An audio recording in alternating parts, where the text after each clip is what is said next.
There's a really common problem I think a lot of young men and even older men suffer with. They have a lot of time, but they just don't know what to do with it. This normally results in them playing video games or spending time doing other bad habits. I suffered with this for months after discovering working out and improving my life. It was summer at the time, so I would get up pretty early, then I'd pack all my stuff up, I would go over to the gym, do a workout for about 1 or 2 hours, but then when I would get home, I would want to keep being productive, but I wouldn't know what to do. So I would normally just spend the rest of my day on Instagram or TikTok. And it didn't make me feel good, and I wanted to be more productive, but I didn't know what else to do apart from work out. So before I get into the things that you can spend your time on, we first need to understand that having extra time is a good thing. It's better to have too much time and not know what to do with it than to spend all of your time playing video games or scrolling on social media. Now that you understand that, we're going to break down the most productive and best things you can be spending your time on. And we're going to make it almost like a routine so that you have an idea of how to structure your day. The first and most important thing is read. Yeah, I know you've heard it from all the self-improvement YouTubers. If you read a book a week, you'll be done 52 books in a year and then you'll be super productive. We're not going to follow that advice. That whole reading a book a week thing, because it's so productive, is absolute BS. These people who are reading a book a week aren't actually retaining the information. Our intention with reading a book isn't to finish it. We're not going to be like these guys who are like, I finish an entire book a week and look how productive I am.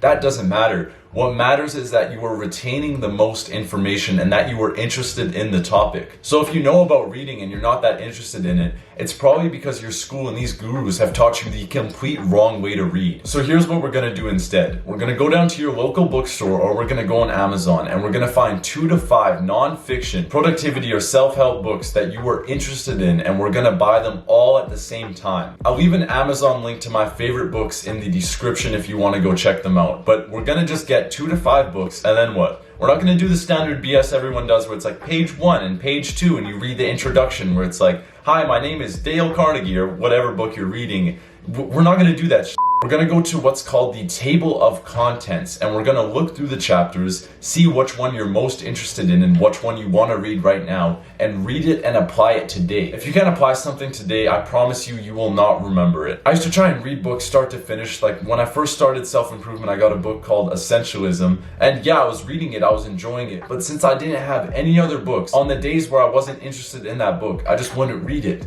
But if I had something else that I was interested in, because if you get 2 to 5 books, yeah, there's a chance every day you'll be interested in at least learning one of those 5 books, so you won't get bored of reading. But when you just have one book, it's hard. Like, you're not just going to be interested in one topic for 1 week or 1 month. You're going to want to read about other topics. So we're going to get 5 books, find the chapter that you want to read in whatever book that sounds the most interesting to you today, and then we're going to go to that, read it, and then find another chapter that you're interested in, and then go to that and read it, and then go to another one and read it. And this is honestly the best and most interesting way to read, opposed to doing the whole read the page by page introductions and read what they're like. Bro, just don't do that. Read what you actually want to read. The next thing everyone should at least be spending some time doing is building an aesthetic physique. Now, you've already seen my other videos talking about the benefits of building an attractive physique and why you should do it, but you give yourself all these excuses like, I don't have enough money for a gym membership, and I don't want to get too big like those bodybuilders who have been on steroids for 10 years and they've been working out for 20.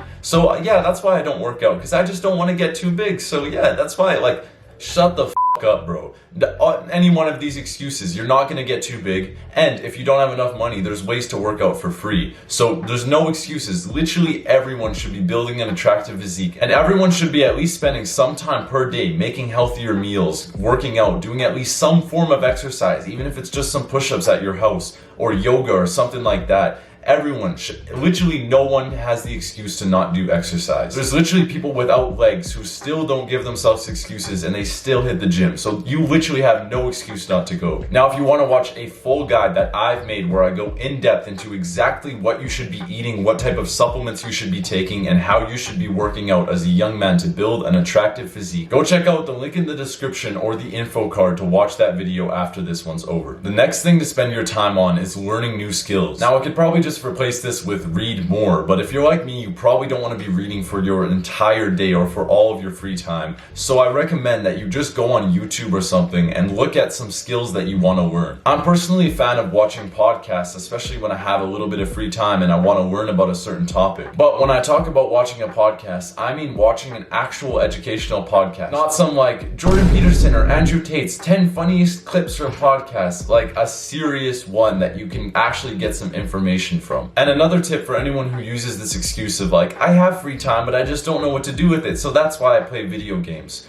Go to bed early. If you have time, if you've done these things, you've read and you're like, you know what, I can't just read forever. I can't just learn skills forever. I've done everything. What else should I do? You know, I have free time. It's like nighttime. Do I play video games now? Is this the time where I play video games? No, just go to bed early. That's simply one of the easiest ways to spend your time, and that's getting more sleep. Sleep is so important, and getting 10 to 12 hours in bed per night, not sleeping, but 10 to 12 hours in bed, just relaxing and resting, is so goddamn important, especially if you're a young man. So if you're a young man and you're like, oh, but I have extra time, so do I just play video games now? No, just go to bed early. Spend more time in bed just resting. Even if you're not sleeping, it's still better because your sleep efficiency will go up. And finally, be bored. I know you want this video to be like a super long list where I talk about the 50 best things to spend your time on in your day, but honestly, if you don't know what you should be doing, and you genuinely don't know, you don't have a task in the back of your mind that you just don't want to do because it's hard, then the best thing you can do is just sit down and be bored. Literally, sit down and do absolutely nothing. Don't check your phone, don't reply to your messages. Sit down and stare at a wall or stare outside or something and be bored, and eventually your mind will come up with something to do. If you kind of think of it, what do you think like 50, 100 years ago when there was no technology and there was no video games and there was no cell phones and stuff, what do you think they would do if they didn't know what to do with their time? Depending on where they were, possibly survive a war or something. But even more importantly, if they had nothing to do and they were in somewhere that's safe, they would probably just be bored. If they didn't know what to do, they'd just sit down and be like, what should I do? Instead of being stimulated and be like, oh, dopamine, dopamine, dopamine, like, they would just be like, all right, let me sit down, You know what would actually be pretty good right now? I could go for a walk. Yeah, that'd be sick. I can go for a little run. I can do some exercise. That's honestly the simplest way to spend your time if you don't know what to do. Boredom is the cause of many, many great ideas in this world. And some of those great ideas might just be what you should do with your day. Maybe you'll think of a business that you can start working on, or think of some cool project you can start. Just be bored and eventually you'll get an idea of what you should do with your day. If you enjoyed this video and you want to see more self-improvement content from a 15-year-old kid, then I recommend you go down and click on the subscribe and post notification button, as it's a win-win for both of us. Be a doer, not a thinker. See ya.